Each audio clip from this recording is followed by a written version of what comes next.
दोस्तों, आज का हमारा विषय है हिंदी कहानी का उद्भव और विकास। हिंदी नाटक का उद्भव और विकास, हिंदी उपन्यास का उद्भव और विकास हम पढ़ चुके हैं। यदि आपने वो वीडियोस नहीं देखी है तो आप उन्हें डिस्क्रिप्शन बॉक्स में से देख सकते हैं। दोस्तों, आज पढ़ेंगे हम हिंदी कहानी, कैसे इसका उद्भव हुआ, कैसे इसका विकास हुआ, ये सब हम इस वीडियो में पढ़ेंगे। वीडियो को अंत तक ज़रूर देखिएगा, तभी आपको सभी प्रश्नों के उत्तर मिल सकते हैं। देखिए, हिंदी गद्य विधाओं में कहानी सबसे सशक्त विधा बनकर विकसित हुई है। आज कहानी के पाठक अन्य सभी विधाओं की तुलना में सर्वाधिक है। आज की हिंदी कहानी में युगबोध की क्षमता सबसे अधिक दिखाई देती है। जैसा कि आप सभी को पता है कि जो कहानी है वो हम किसी भी दूसरी गद्य विधाओं की अपेक्षा ज़्यादा पढ़ते हैं और रुचि भी इनमें ज़्यादा लेते हैं, इनसे सीख भी लेते हैं। तो ये अन्य विधाओं की अपेक्षा पाठक अधिक पढ़ते हैं। उपन्यास और कहानी दोनों में ही कथा तत्व विद्यमान होते हैं। अतः प्रारंभ में, शुरू में लोग क्या समझते थे, उनकी धारणा थी कि उपन्यास और कहानी में सिर्फ आकार का ही भेद है, किंतु यह धारणा निर्मूल हो चुकी है।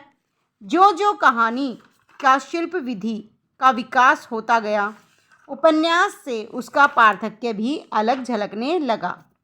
देखिए, जैसे जैसे पता चला कि लोगों को कहानी और उपन्यास में सिर्फ कथा तत्व की जो समानता है वो नहीं है। इनमें क्या है, जो कहानी होती है उसमें जीवन के सिर्फ एक अंग, जीवन का जो सिर्फ एक अंग होता है उसको लेकर कहानी बनाई जाती है। एक संवेदना, एक अंग को लेकर कहानी बनाई जाती है, जबकि उपन्यास में जीवन की समग्रता का अंकन किया जाता है। स्पष्ट है कि कहानी की मूल आत्मा एक संवेदना या एक प्रभाव है। हिंदी गद्य साहित्य में उपन्यास के बाद आधुनिक हिंदी कहानी का उदय हुआ है। उपन्यास के बाद किसका विकास हुआ है? आधुनिक हिंदी कहानी का। हिंदी कहानी की विकास यात्रा का प्रारंभ जो है वो 1900 ईस्वी के आसपास ही मानना समीचीन है, क्योंकि इससे पूर्व हिंदी में जो कहानी थी नहीं। इस तरह की किसी भी विधा का सूत्रपात इससे पहले नहीं था। तो हिंदी का प्रारंभ 1900 ईस्वी के आसपास से ही मानना उचित है। हिंदी की प्रथम कहानी कौन सी है? यह एक विवादास्पद प्रश्न है और ये बहुत ही इम्पोर्टेंट प्रश्न है दोस्तों। बहुत बार पूछा जाता है कि हिंदी की प्रथम कहानी कौन सी है, तो ये आपको पता होना चाहिए। आगे पढ़ेंगे हिंदी की प्रथम कहानी कौन सी है। इस संबंध में जिन कहानियों के नाम लिए जाते हैं, विवादास्पद प्रश्न था तो कई कहानियों के नाम लिए जाते हैं और पूछा जाता है कि इनमें से कौन सी कहानी हिंदी की प्रथम मौलिक कहानी है। देखिए, किशोरी लाल गोस्वामी की इंदुमती जो 1900 में लिखी गई थी। मास्टर भगवान दास की प्लेग की चुड़ैल 1902 में लिखी गई थी। रामचंद्र शुक्ल की 11 वर्ष का समय 1903 में लिखी गई थी। राजेंद्र बाला घोष बंग महिला की दुलाई वाला 1907 में लिखी गई थी। माधव राव स्प्रे की एक टोकरी भर मिट्टी 1901 में लिखी गई थी। तो जो हिंदी की पहली कहानी है वो आचार्य रामचंद्र शुक्ल ने इंदुमती को हिंदी की पहली कहानी, पहली कौन सी? प्रथम मौलिक कहानी माना है। तो याद रखिए, इंदुमती हिंदी की प्रथम मौलिक कहानी है। अब पढ़ते हैं हिंदी कहानी के विकास का अध्ययन करते हैं। तो हिंदी कहानी के विकास को अध्ययन करने के लिए हम कथा सम्राट प्रेमचंद को केंद्र बिंदु मान लें तो उसे लगाकर 4 भागों में विभक्त किया जाएगा। किसे? हिंदी कहानी के विकास को हम 4 भागों में विभाजित करके पढ़ेंगे। जैसे प्रेमचंद पूर्व की कहानी, प्रेमचंद युगीन कहानी, प्रेमचंद उत्तर कहानी और हमारी समकालीन कहानी। प्रेमचंद पूर्व की जो कहानी है वो सन 1900 ईस्वी से 1915 तक की कहानी है। देखिए, हमने चारों कालों को लिख दिया है। प्रेमचंद पूर्व, प्रेमचंद तथा प्रसाद युग की कहानी, प्रेमचंद उत्तर युग की कहानी, समकालीन कहानी। पहला युग आता है प्रेमचंद पूर्व का युग। 1900 ईस्वी से 1915 ईस्वी तक का जो समय है वो आता है प्रेमचंद पूर्व के युग में। इस काल में हिंदी कहानी अपना स्वरूप ग्रहण कर रही थी। हिंदी की प्रथम कहानी के अंतर्गत जिन जिन कहानियों का हमने वर्णन किया, पीछे उल्लेख किया है, तो वो सभी कहानियाँ प्रेमचंद पूर्व की युग की कहानियों में आ जाएंगी। इनके अतिरिक्त इस काल की अन्य प्रसिद्ध कहानियाँ हैं वृंदावन लाल वर्मा की राखी बंद भाई, नकली किला, ज्वालादत्त शर्मा की मिलन, राधिका रमन प्रसाद की कानों में कंगना, जयशंकर प्रसाद की ग्राम, चंद्रधर शर्मा गुलेरी की अमर कथा, उसने कहा था तथा प्रेमचंद की पंच परमेश्वर इस युग की उल्लेखनीय कहानियों में से एक है। तो ये थी हमारे प्रेमचंद पूर्व युग की कहानियाँ। अब आती है बारी प्रेमचंद तथा प्रसाद युग की कहानी। इसका समय क्या था? सन 1916 ईस्वी से 1936 ईस्वी तक का जो समय था वो प्रेमचंद युगीन या प्रेमचंद तथा प्रसाद युगीन कहानी के नाम से जाना जाएगा। प्रेमचंद हिंदी के युग प्रवर्तक कहानीकार माने जाते हैं। क्या माने जाते हैं? हिंदी के युग प्रवर्तक कहानीकार। पहले वे नवाब राय के नाम से उर्दू में लिखते थे। किस नाम से? नवाब राय नाम से उर्दू में लिखते थे। प्रश्न पूछ लिया जाता है कि उर्दू में किस नाम से लिखते थे प्रेमचंद, तो नाम है हमारा नवाब राय। उर्दू में लिखा हुआ कहानी संग्रह सोजे वतन 1907 ईस्वी में प्रकाशित हुआ था। कब हुआ था? 1907 ईस्वी में। स्वातंत्र्य भावना से ओतप्रोत था। ये जो सोजे वतन था, जो नवाब राय के नाम से उन्होंने लिखा था, ये उस समय हमारी देशभक्ति, स्वतंत्रता की भावना से ओतप्रोत संग्रह था। तो अंग्रेज़ों को इससे क्या हुआ? डर लगा कि कहीं देश में देशभक्ति की भावना ना फैल जाए, स्वतंत्रता की भावना ही न फैल जाए। तो अंग्रेज़ सरकार ने इस संग्रह को जब्त कर लिया था। बाद में वे हिंदी में प्रेमचंद के नाम से लिखने लगे और उनका यह नाम कथा साहित्य में अमर हो गया। दोस्तों, यदि आप चैनल पर नए हैं तो चैनल को सब्सक्राइब कर लीजिए, साथ में बेल आइकन प्रेस कर लीजिए ताकि इसी तरह की वीडियो के नोटिफिकेशन आप तक पहुंच सके।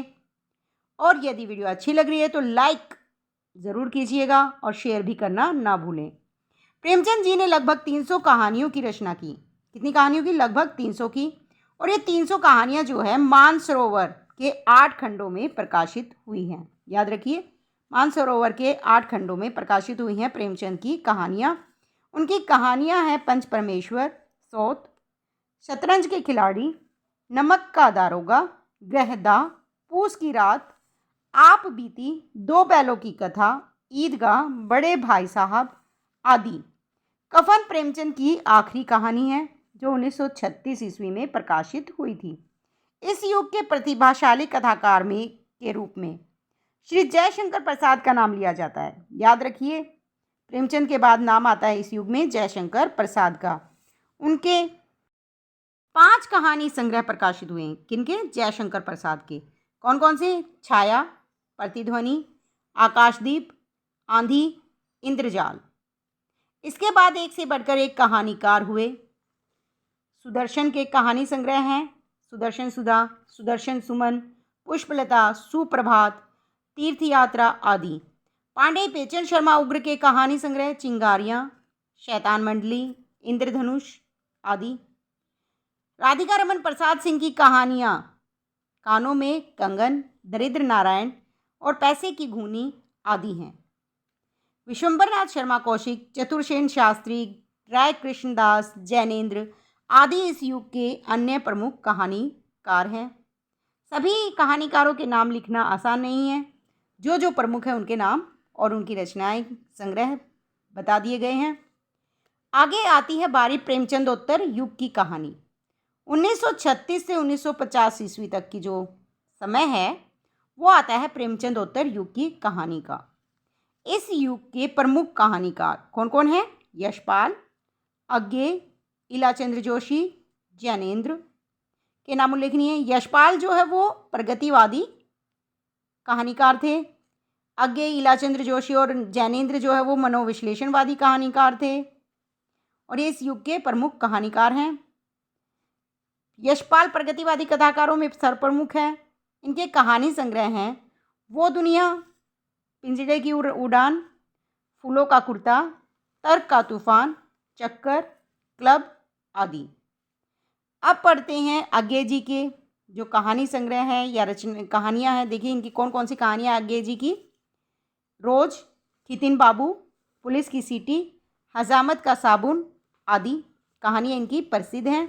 इलाचंद्र जोशी की धूप रेखा, रोगी, परित्यक्ता, प्रेतात्मा आदि। जैनेन्द्र की जानवी, पत्नी, परख, एक रात आदि कहानियाँ प्रसिद्ध हैं। और भी बहुत से कहानीकार हैं लेकिन सभी का विवरण यहाँ पर देना आसान नहीं है, बहुत लंबा हो जाएगा और टाइम भी बहुत लगेगा। अब बारी आती है समकालीन कहानियाँ जो 1950 के बाद की कहानियाँ हैं। सन 1950 के बाद की कहानियाँ विषय एवं शिल्प दोनों ही दृष्टियों से पूर्ववर्ती कहानियों से भिन्न है, इसीलिए इसे नई कहानी भी कहा जाता है। नई कहानी भोगे हुए यथार्थ से जुड़ी है। जो हम यथार्थ में भोगते हैं, हमारे जीवन में हमने जो सुख दुख भोगा है, वही उसी से नई कहानी जुड़ी है, इसीलिए वह अधिक प्रामाणिक है। इस युग के प्रमुख कहानीकार शिव प्रसाद सिंह, मार्कंडेय, फणीश्वरनाथ रेणु, मोहन राकेश, उषा प्रियमवदा, धर्मवीर भारती, मनु भंडारी, कृष्णा सोवती आदि हैं। समय के साथ साथ कहानी में भी विकास होता जा रहा है। नई परिस्थितियाँ नई कहानियों का जन्म दे रही है।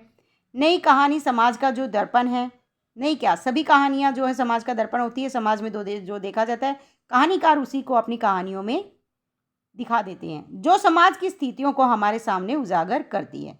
दोस्तों, वीडियो अच्छी लगी तो लाइक शेयर ज़रूर कीजिएगा। यदि आप हमारे चैनल पर नए हैं तो इसी तरह की वीडियोज़ के लिए चैनल को सब्सक्राइब कर लीजिए, साथ में बेल आइकन प्रेस कर लीजिए ताकि अगले वीडियो का नोटिफिकेशन आप तक आसानी से पहुंच सके। धन्यवाद।